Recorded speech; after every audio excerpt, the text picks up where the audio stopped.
Assalamualaikum warahmatullahi wabarakatuh. Perkenalkan, saya Dirhamsyah. Saya kebetulan teman kecil Mas Karim, tinggalnya di Kergon, di Pasar Anyar. Dulu sering main bola dengan Mas Maman, Mas Karim. Nah, saya sekarang banyak melakukan riset tentang Pekalongan. Dan saya sudah mulai sejak 2018, Mas Karim. Ya. Jadi saya bersama Mas Aap waktu itu Ya. sudah jadi wakil, itu menelusuri sampai ke datanya Dinduk Capil, tapi nggak ketemu juga. Tapi Ya. alhamdulillah untuk sekarang sudah banyak yang kita dapatkan. Oke, mungkin bisa langsung aja Mas Dirham. Ya. Oke, aku pandu lewat ini. Ya. Ya, Bapak Ibu yang saya hormati, mohon maaf kalaupun apa yang saya kemukakan mungkin berbeda persepsi dari Bapak Ibu semua. Yang pertama, saya mengatakan Mbah Nurwiryo ini adalah pusaran pergerakan di Pekalongan. Karena pada masa itu, next Mas Karim, dari Pekalongan itu sejak 1911 itu sudah punya madrasah modern pertama, namanya Sama'ilul Huda. Dan selanjutnya ormas Islam pertama yang ada di Pekalongan itu Al-Irsyad. 1616 sudah ada di Pekalongan. Dan kemudian ada Partai Sarekat Islam. Jumlah anggota pada tahun 1913 itu 25.000 orang di Arsidenan Pekalongan. Nah, apa yang jangan dulu Mas. Ini peristiwa-peristiwa yang dialami oleh Mbah Nurwiryo. Yang pertama itu Muhammadiyah pernah menyelenggarakan di Pekalongan bulan Februari tahun 1927. Kemudian Partai Sarekat Islam. Nah, Partai Sarekat Islam itu kongres di Pekalongan juga, tapi bulannya September. Di bulan September itu salah satu tempat yang digunakan pertemuan tertutup oleh Cokro Aminoto, Haji Agus Salim dan lain-lain itu adalah di Derpo Wangsan. Nanti saya jelaskan. Kemudian ada muktamar kelima Nahdlatul Ulama. Kita Pekalongan bisa menyelenggarakan event-event itu karena Pekalongan banyak saudagar-saudagar yang tentu tidak pernah tercatat dalam sejarah, tapi mereka menyumbang untuk perjuangan merebut kemerdekaan. Lanjut Mas Karim. Nah, ini adalah peta dari Derpo Wangsan, tapi tidak tercatat di situ Derpo Wangsan, adanya Banjarseh dan Banjarsari. Ini peta tahun 1918. Nah, lanjut Mas Karim. Dokumen pertama yang baru saya temukan itu tanggalnya Oktober 1946. Di situ ada pengumuman lelang sebuah rumah di Kampung Derpo Wangsan. Nah, kebetulan jurusitanya adalah nama Wiryo Atmojo. 1846 Wiryo Atmojo ini menurut saya, asumsi saya ini adalah ayahnya Mbah Nurwiryo. Nggak mungkin kalau ini nanti dikaitkan dengan tahun 1900. Pasti sudah tidak ketahuan lagi. Nah, lanjut Mas Karim. Ini kaitannya Wiryo Atmojo banyak sekali. Ditemukan di koran tertua di Jawa, namanya Java Sekoran. Tanggalnya 13 Maret tahun 47. Jadi nama Wiryo Atmojo sudah berkali-kali disebut di koran Jawa Sekoran. Lanjut. Nah, di Derpowangsan pernah tinggal seorang pemuda yang nanti akan menjadi juru runding dari delegasi Indonesia yang akan tampil di perundingan dengan Belanda. Namanya Muhammad Rum. Beliau tahun 1919 ada di Derpowangsan. Jadi betapa luar biasanya kampung ini. Dan Muhammad Rum nanti beliau sebagai ketua Young Islam Mittenbond menyelenggarakan kongresnya di Pekalongan. Lanjut, Mas. Nah, nama Mat Nurwiryo, HM Mat Nurwiryo itu tercatat dalam dokumen yang dibuat oleh Residen Pekalongan namanya Jasper. Jasper membuat laporan penyelenggaraan pasar malam tahun 1923. Di situ di paling atas nama HM MH Mat Nurwiryo Banjarsih Batik. Berarti dia adalah juragan batik. Lanjut, Mas. Nah, ini Mas. Ya, ini pamerannya di alun-alun. Itu gambarnya Masjid Kauman. 120 orang juragan batik ikut di situ. Dan pesertanya sampai 300-an. Lanjut, Mas. Nah, kemudian kiprahnya Mbah Nurwiryo, Muhammad Nurwiryo, Muhammad Nur tercatat dalam koran Belanda tahun 1928. Beliau masuk dalam asosiasi penyelenggara pasar malam Kalongan. Zaman itu sudah menjadi tokoh yang sangat istimewa. Lanjut. Nah, kemudian ini tadi saya ceritakan kongresnya Partai Sarekat Islam dihadiri Pak Cokro. Itu foto Pak Cokro waktu di Pekalongan, Bapak Ibu. Lanjut, Mas. Sebelum pelaksanaan kongres yang berlangsung di Pakuis, itu ada pertemuan tertutup yang diselenggarakan oleh seorang dari tetangga Mbah Nurwiryo namanya Haji Kartubi. Nah, Haji Kartubi itu rumahnya di Derpowangsan. Itu saat itu didatangi oleh tokoh-tokoh Sarekat Islam. Ada Haji Agus Salim, Cokro Aminoto, Soekarno masih muda, dan lain-lain. Ini setengah kamar. Tapi kemudian kok beritanya bisa muncul? Itu nanti ada peran seorang jurnalis. Kebetulan dia pahlawan nasional, namanya Raden Otto Iskandar Dinata. Lanjut, Mas. Otto Iskandar Dinata itu adalah anggota Kementirat. Kalau sekarang DPR-nya ya, DPR-nya kota, Dewan Kota Praja, itu tercatat di situ. Dalam dokumen namanya Almanak van Nederland Indies. Lanjut, Mas. Bukan tidak mungkin Mbah Nurwiryo ini tidak kenal Otto. Ini saya sangat yakin bahwa Otto itu banyak kenal dengan tokoh-tokoh, terutama yang basisnya adalah saudagar batik. Nah, ini yang Bapak Ibu perlu ketahui. Ada satu lagi, ada Dewan Kota, ada Dewan Kabupaten.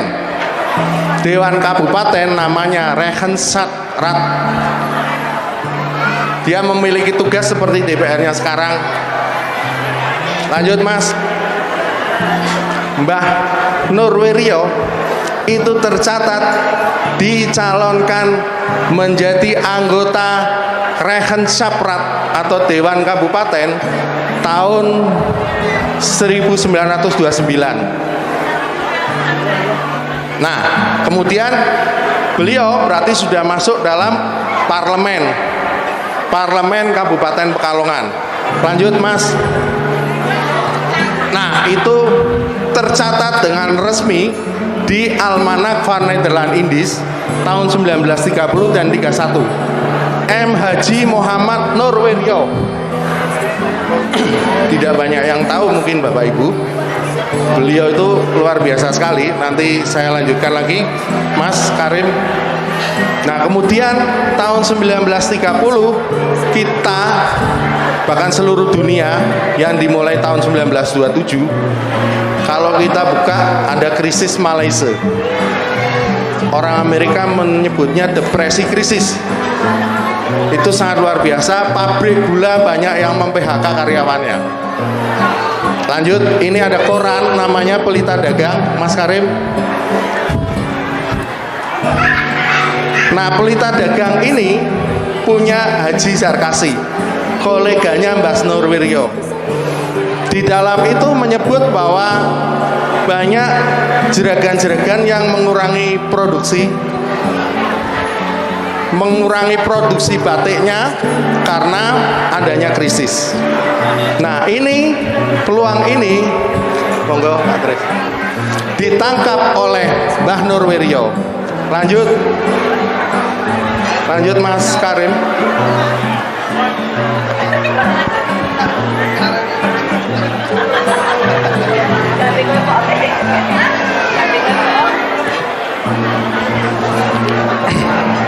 Dalam sebuah literatur yang skripsi dari Fakultas Sastra Universitas Indonesia tahun 80-an, itu ada sebuah dokumen yang diunggah bahwa ada tahun 1936 ada organisasi namanya Batik Bon.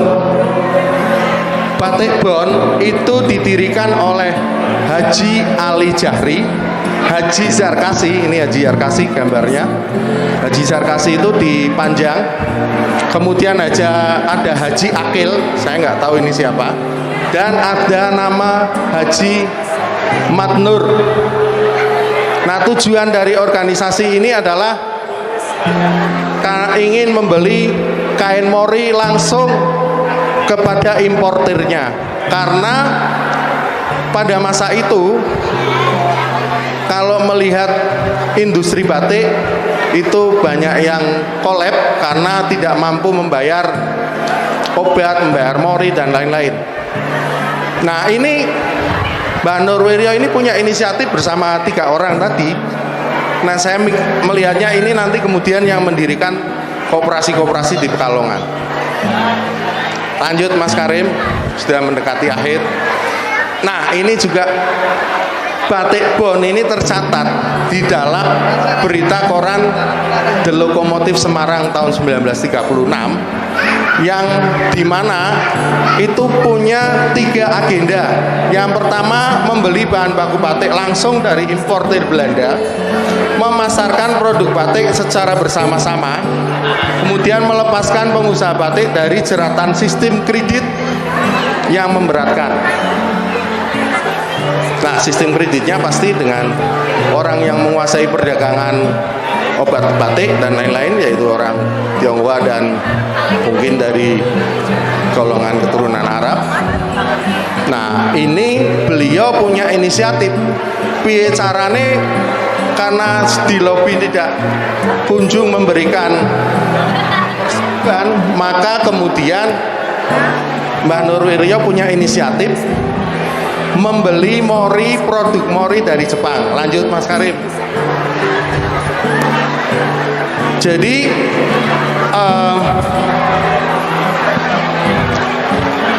grupnya Mbah Nurwiryo ini, Batik Bon, itu bisa melobi pengusaha Jepang yang punya produk mori untuk didatangkan ke Jawa. Dan morinya pada waktu itu dinilai cocok dengan untuk produksi batik, dan harganya jauh lebih murah.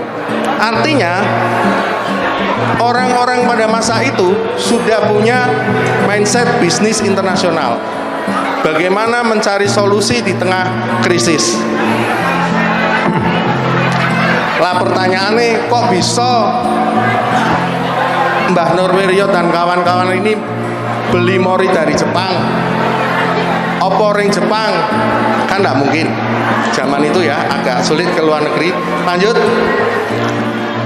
lah di Pekalongan itu ternyata ada toko-toko atau perusahaan milik orang Jepang. Nah, lewat orang-orang itulah kemudian bisa mendatangkan mori. Ada beberapa toko atau perusahaan dari Jepang yang ada di Pekalongan, ada di Jalan Kepatihan Strat, ada di Pasar Anyar juga. Artinya di Jalan Hayamuruk yang sekarang Kepatihan Strat itu Hayamuruk sebelah timur, Sampangan Kauman.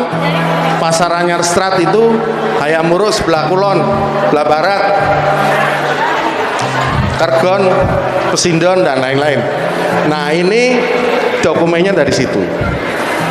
Nah, dari sini kita bisa melihat bahwa Muhammad Nurwiryo kemudian pada masanya adalah tokoh yang banyak berjasa untuk Pekalongan yang tidak pernah tercatat dalam sejarah. Saya pikir hari ini kita melakukan investasi besar seperti yang saya kutip dari bukunya Yuval Noah Harari, bahwa investasi besar yang harus dilakukan oleh suatu bangsa adalah mengenali diri kita dan lingkungan kita. Karena dari situlah kita nanti bisa belajar inspirasi, belajar dari kesalahan masa lalu dalam menghadapi masa depan. Demikian, saya mohon maaf. Billahi taufiq wal hidayah. Assalamualaikum warahmatullahi wabarakatuh.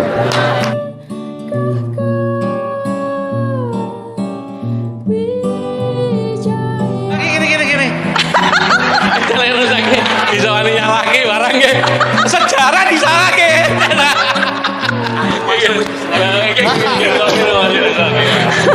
Menurut Assalamualaikum warahmatullahi wabarakatuh. Waalaikumsalam warahmatullahi wabarakatuh.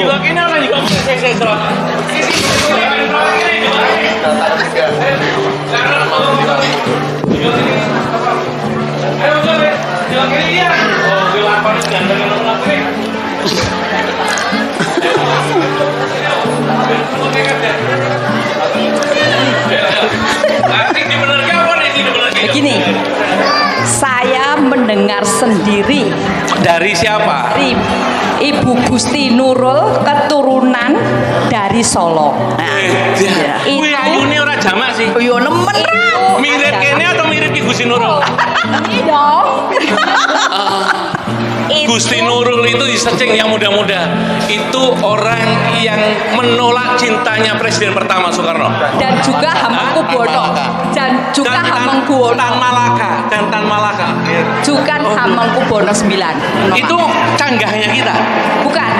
Jadi begini. Kita rungok sih, Adalah bapaknya bernama Sultan Solo yang kelima. Oh, Mangkunegara. Mangkunegara kelima. Itu bapaknya siapa? Gusti Nurul. Lah kita sopo nih Gusti Nurul kita ini? Sabar. Oh, sabar. Tepuk tangan dong. Ini luar biasa ini. Aplausnya mana aplaus? Aku boleh salah, tapi saya mendengar dulu sendiri waktu itu saya ke Bandung. Gusti Nurul sudah gerah. Terus Oh, setelah- masih hidup waktu itu. Waktu itu masih hidup. Setelah Nyon sewu, beberapa tahun. karena isi kinyis tahun piro kuwi? Oh, enggak, itu saya sudah punya suami kok. Waktu itu Pas Isman mantu yang di Bandung, Pas Isman Azam. Saya sempatkan. Catat kirim sejarah yang di video. Penting ki, penting. Video. Ini sanatnya jelas ini. Sejarah apa ki sejarah hidup? Iya, ini historical ini. Lanjut. Terus Gusti Nurul cerita bahwa bahwa waktu itu dia kan dari keturunan kelima, dari Keturunan kelima, Mangkunegara kelima. Saya punya saudara, dia kan istri permaisuri ya, dari ibu permaisuri. Ya. Tapi di dalam kerajaan itu tidak ada permaisuri dan siri, itu tidak ada, semua istri. Oke. Salah satu dari istrinya itu, jadi tantenya kalau nggak salah ya, itu adalah Mbah Wiryo Atmojo. Dia itu kalau nggak salah, karena dia sudah sepuh ya, sudah tidurian ya, itu setelah berapa tahun dia meninggal. Dia lari ke Pekalongan, ya, terus kawin dengan orang Pekalongan, dan orang Pekalongan sejak itu saya sudah nggak tahu lagi. Nah, Kata Bu Sinurulnya itu. Nurul. Nah, di antaranya dulu waktu saya kecil sama Wazam sama Bapak Gusti Nurul kalau datang ke Pekalongan mesti ke rumahnya Pak Azam, Pak D Azam, Mbah Azam, Mbah Buyut Azam. Dan alhamdulillah. Mana keluarganya Mbah Azam, cucu tangganya tanya dari Pesindon. Oh, nggak datang ya, oke. Sama Mas Timur itu Gusti Nurul datang dan dia mengasih kado sama saya jari sampai sekarang saya simpan. Jadi bukan dari Jogja kita keturunan, tapi dari Mangkunegaran, Solo. Wiryo Atmojo itu dari penuturan Gusti Nurul sendiri Nurul. pada waktu itu masih hidup, dan itu ada di saya, nanti saya kirim WA-nya.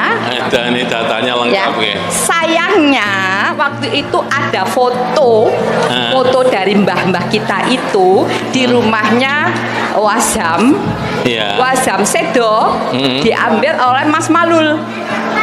Setelah Mas Malul nggak ada, kita tanyain, wallahu alam. Nah, itu sesuatu yang sangat eman-eman. Ya dicari nanti kita. Ya nggak tahu, sekarang Mas Malul udah meninggal. Tanya Nurul itu anaknya dari enggak ya ini. Waktu Lerusnya sekali yuswani pinten. saya OTW 73. Waktu ketemu Gusti Nurul usianya berapa? Saya sudah di Pekalongan kok. Saya sudah Pekalongan. Waktu itu Mas Isman mantu yang kedua. Siapa ya yang tahu ya? Ya 60-an 70 ya. Lebih saya kalau Oke. 80 sekian. Edan nggih, luar biasa. 90-an lah 90-an. Nah, ini kalau nggak ketuk informasi gini nggak akan mungkin ketahuan. Sekarang berarti Mbah Nurwiryo itu anaknya istri keberapa dari Mangkunegara Limo? Itu siri. Jadi Oh, tidak siri. tidak, tapi di dalam kerajaan Kalau Gusti Nurul permaisuri. Permaisuri. Satu-satunya Istrinya berapa? satu-satunya permaisuri istri punya anak Gusti Nurul satu. Tok. Jadi Gusti Nurul tidak bisa menjadi raja karena dia perempuan. Dan putrinya Gusti Nurul di Jakarta kita masih kontak. Sampai hari ini. Ya, itu yang masih kontak adik kakak saya Mbak Ella. Itu kalau ada apa-apa suka kontak. Berarti kita ke rumahnya nanti kita Mbak Ella datangin. itu lebih Oke. komplit. Kita tahun infonya. depan sudah dapat data Gusti Nurul itu siapa, minimal nyebut Mbah Nurwiryo. Nurwiryo itu canggahnya siapa dari Mbah Ahmad Wiryo Atmojo gitu ya. Wiryo Atmojo. Gini kita itu darah biru loh ya. Oh iya. Minimal kalau darah biru kan harus dibuktikan. Tapi hari ini gaunnya biru. Gaunnya biru. Sun ya Le. Ya, terima kasih. Ada tambahan lagi nggak kira-kira? Nanti kita kalau mau detailnya Mbak Ella yang lebih tahu. Saya kesana sama Mbak Ella sama sekeluarga. Saya Luar biasa. Tepuk tangan sekali lagi, nanti tak kancani Bude Ella Jakarta, Fuad ya. Ya. Sama Putranya Gusti Nurul. sama nanti ke keluarganya Gusti Nurul. Assalamualaikum Siap. warahmatullahi wabarakatuh. Udah. Baby, berarti tangan hampa gitu duduk kembali, tidak ada lomba ya. Luar biasa, tepuk tangan untuk wanita-wanita kuat Indonesia. Mas Dirham, makasih ya Mas. Ini Mas Dirham tetangga saya.